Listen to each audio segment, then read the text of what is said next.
자, 안녕하십니까. 전촌사나입니다. 오늘은 제가 20년 부동산을 하셨던 저의 첫 소장님이 저에게 가르쳐준 모든 것을 여러분들에게 알려드리려고 합니다. 자, 지금은 상황이 조금 다르지만 제가 처음 부동산 중개업을 시작할 때만 하더라도 정보가 워낙 없었습니다. 여태까지 제가 이야기했던 내용들 모두 제가 직접 몸으로 부딪히면서 시행착오를 하나하나씩 겪어가면서 배운 것들입니다.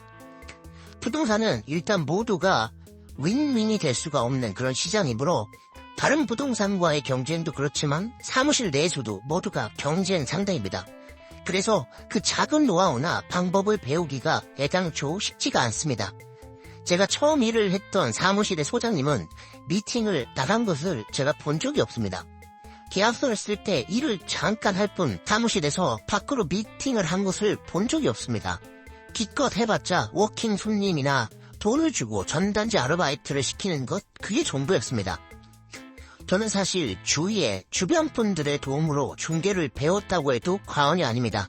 근데 한날 사무실에서 컴퓨터를 만지고 있는데 소장님이 저를 부르시더라고요. 자기가 안내할 게 있으니까 한번 따라오라면서 말입니다. 그래도 소장님이 이 업계에서 한 20년 정도 한 걸로 제가 알고 있었거든요. 그때 저희 부동산에 취급했던 게 주로 단독주택이었습니다. 그러니까 싸게 나온 단독주택을 사서 팔거나 아님 업자에게 넘기는 식으로 수익을 냈던 그런 사무실입니다. 그래서 저는 무슨 영문인가 싶어서 그래도 좋다고 따라갔습니다. 그 당시에는 다른 사람들이 일을 하는 것조차도 보고 배우기가 어려웠던 시절이라서 옆에서 일을 제대로 알려주지 않았어요. 그러니까 넌지시 보고 배우는 게 전부였습니다. 그래서 저는 기대를 했죠. 과연 소장님이 어떤 식으로 일을 할지 말입니다. 그때 소장님은 미팅건은 아니었고 전화로 물건을 접수받아서 간 것이었습니다. 돈을 주고 전단지를 뿌리니까 전화는 사무실로 전화가 왔겠죠. 주택 매물을 접수받은 것이었습니다. 야, 밥들이, 너 방을 계약하기 위해서 뭐가 중요한 줄 아냐? 네, 글쎄요. 뭐가 중요하죠? 가자마자 방에 불을 켜는 게 제일 중요하다. 알겠나? 아, 네, 알겠습니다. 그리고 한참을 기다렸습니다. 다른 이야기를 더 해줄 줄 알고 말입니다. 근데 그게 전부였습니다. 좀 허무하긴 하지만 지금 생각해보니 2년 남짓 그 사무실에서 일했는데 고작 소장님에게 다이렉트로 배운 건 방을 안내할 때 불을 켜라고 한 게 전부였습니다. 그만큼 그 당시 중개시장에서는 일을 배우기가 정말로 힘들다는 것입니다. 그리고 매물을 접수된 현장에 도착을 했습니다. 저는 여기서 한 가지를 더 배울 수가 있었습니다. 자, 나이가 지긋이 드신 어르신이 전단지를 보고 전화를 한 것이었습니다. 아니, 집 앞에 전단지가 붙여져 있어서 집 좀 내놓을까 해서 전화했어. 얼마나 받을 수 있겠어요? 한번 이야기를 한번 해보세요. 그러니까 소장님이 직접 가격에 대해서 이야기를 하지 않고 계속 얼마를 받고 싶어 하는지 실랑이를 벌이더라고요. 그래서 결국에는 그 어르신이 결국 이야기를 했습니다. 한 1억 3천 정도 받을 수 있겠어요? 라고 하니까 저희 소장님이 굉장히 놀라시면서 1억 3천이요? 아이고 어르신 그건 무리입니다. 이렇게 이야기하니까 다시 어르신이 그러면 얼마면 되겠는지 이야기를 한번 해보소 하니까 아니 우리는 중개를 해주는 거지 남의 집 가격 가지고 남의 집값을 왈가불가 하자면 안 됩니다. 어르신이 직접 이야기 한번 해보십시오. 근데 1억 3천은 무리입니다.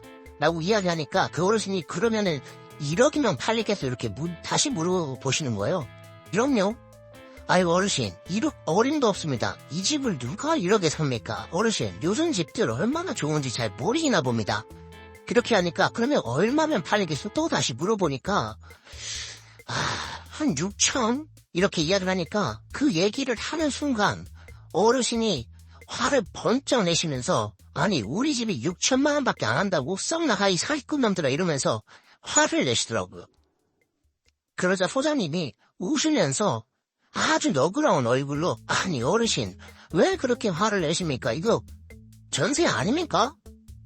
이렇게 이야기하시더라고요. 전세 6천이요 전세 6천. 그러니까 이 어르신이 다시 얼굴이 화색이 돌면서 아 전세? 전세면 6천이면 되지. 그러니까 저희 소장님이 어르신 매매이신 줄 아셨습니까? 저는 전세 이야기한 줄 알았습니다. 허허허허 하면서 웃더라고요. 그러면서 저랑 눈이 마주쳤는데 자기도 무한하다는 듯이 저한테 윙크를 하더라고요.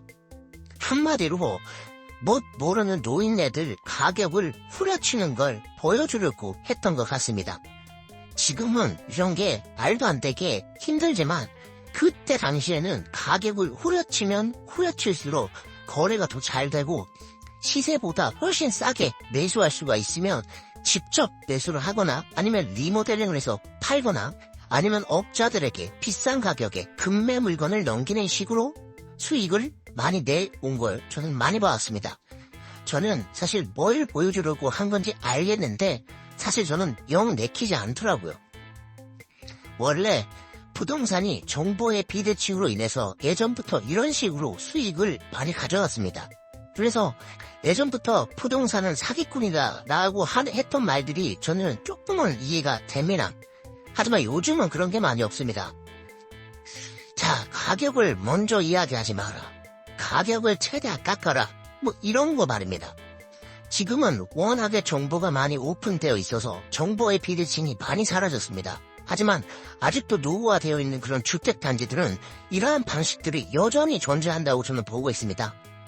이렇게 두 가지가 제가 2년 남짓 있었던 사무실 소장님에게 배운 전부입니다.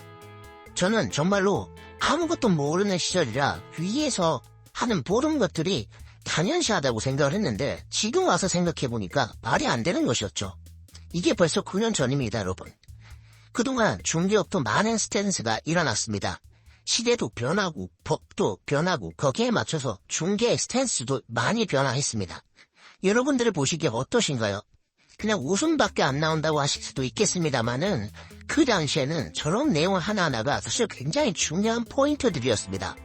그만큼 일을 배우기가 쉽지 않았다는 것이죠.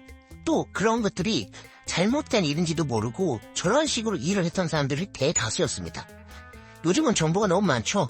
오히려 너무 많아서 탄입니다.